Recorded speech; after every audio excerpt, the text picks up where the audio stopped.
tahulah. Saya tak kisah sangat pun. Kalau dia nak sukarela ke, dia nak melingkup tentang balik ke, lantak dia lah tuan-tuan.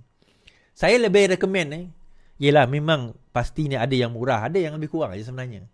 Tapi kalau tuan-tuan betul-betul nak yang bagi saya lebih seimbang antara lain lah, lawan. Tetap lawan. Sebab itulah tuan-tuan, bercakap tentang Islam terancam ni. Kita dengar kata-kata Ustaz Mujahid, Dr. Mujahid Yusof Rawah tentang isu ini tuan-tuan.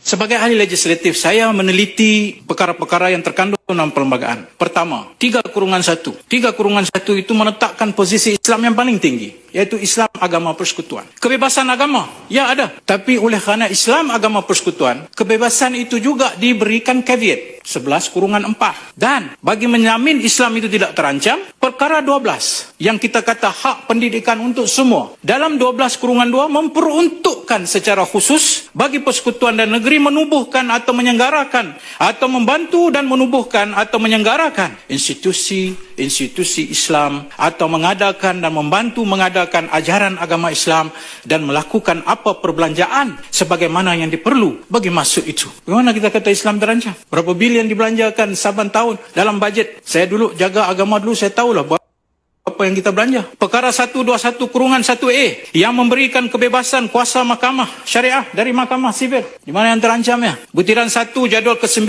dalam kuasa-kuasa negeri diperuntukkan keanggotaan, susunan dan tata cara mahkamah syariah diselaraskan dengan Akta 355 dan kemudian dilebarkan pindaan 55 itu kepada Sabah dan Sarawak. Dari sudut praktiknya, di mana Islam terancam? Adanya majlis raja-raja. Institusi menjaga kepentingan Islam diberi kuasa dalam perkara 38/2 mempersetujui atau tidak mempersetujui hal-hal amalan dan upacara agama diperluas di persekutuan secara menyeluruh. Majlis Kebangsaan Hal Ehwal Islam atau MKI sebagai induk, kemudian adanya JAKIM, kemudian adanya YADIM, kemudian adanya YAPIM, adanya tabung haji. Semuanya ini adalah untuk melihara kepentingan umat Islam. Di mana Islam terancam? Tuan Yang Dipertua, saya menyoal Menteri Agama, khusus agama Islam, anggota mesyuarat negeri, adanya esko yang jaga tentang Islam. Di mana Islam terancam? Tak cukup itu, image kita. Kita tahu image Malaysia dianggap sebagai negara Islam yang maju dan progresif. Perbankan Islam, pensijilan halal yang terbaik, syiar Islam, pendidikan Islam, pelancongan Islam, aktiviti dakwah. Siapa yang menyekatnya? Tidak ada siapa yang menyekatnya selagi mematuhi undang-undang. Di mana Islam terancam Yang Dipertua? Betul. Di mana Islam terancam?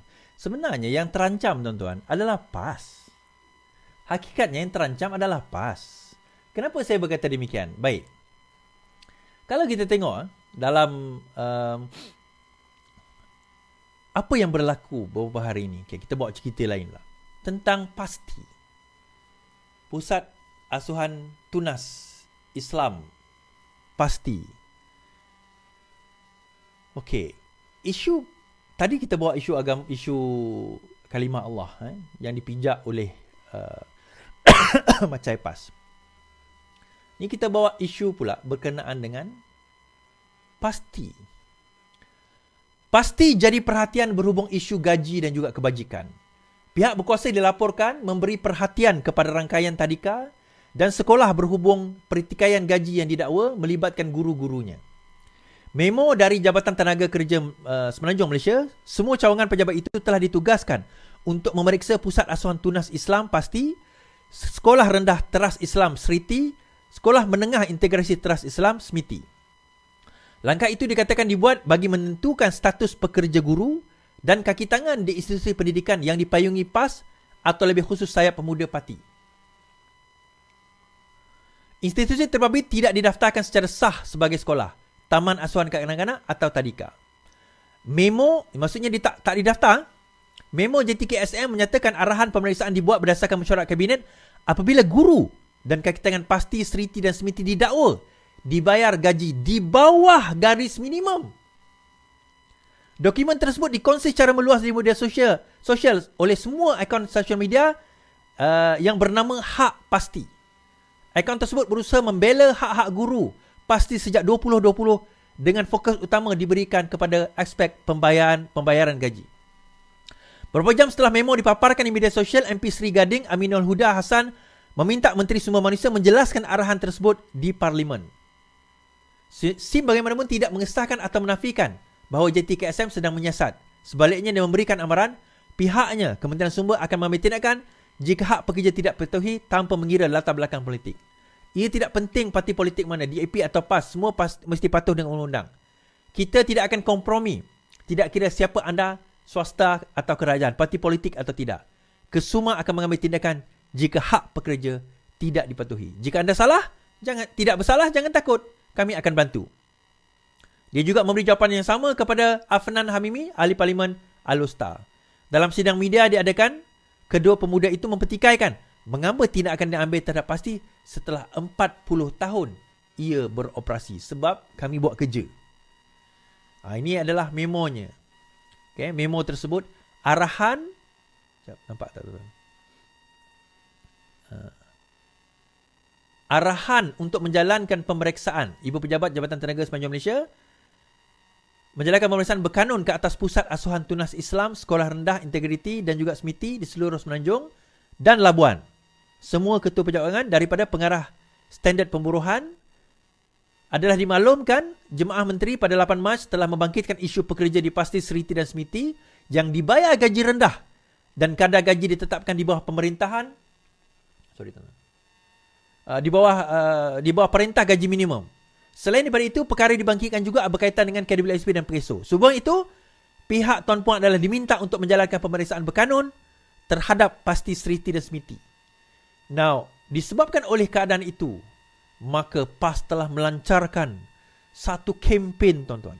Kami akan pertahankan, tiga adalah Pasti, Seriti dan SMITI. Pertahankan daripada apa? Pertahankan daripada apa sebenarnya? Pertahankan daripada tak membayar gaji? Kan? Pertahankan daripada apa?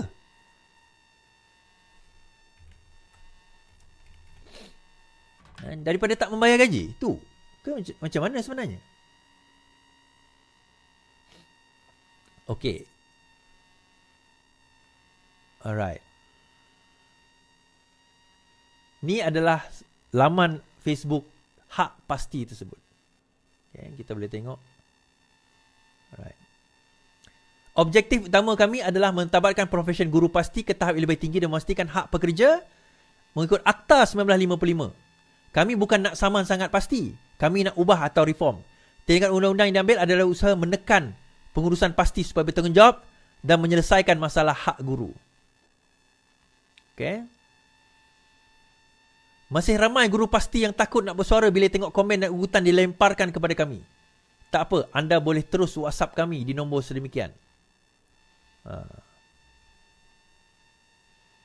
Untuk makluman, bukan semua pengurus parti ada masalah tau. Ada je cadangan pasti T-top, gaji lebih dari minima. Kebanyakan terjaga, ada sijil bomba, ada SSM. Maksudnya ada yang tak ada, tuan-tuan. So itu kami desak supaya pengurusan mencari penyelesaian. Kan? Okay, ni tak ada komen lagi. Saya nak cari yang ada komennya.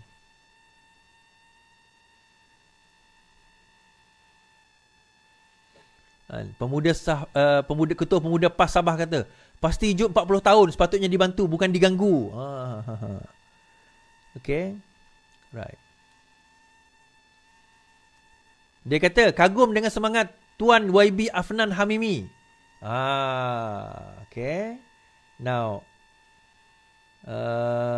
baik kita dengar. Dia kata kagum. Dia kata kagum dengan Tuan Habib Afnan Hamimi ni. Baik, hak pasti aku nak cerita. Ini Tuan YB kau cerita. Apa dia cakap tentang pasti ni?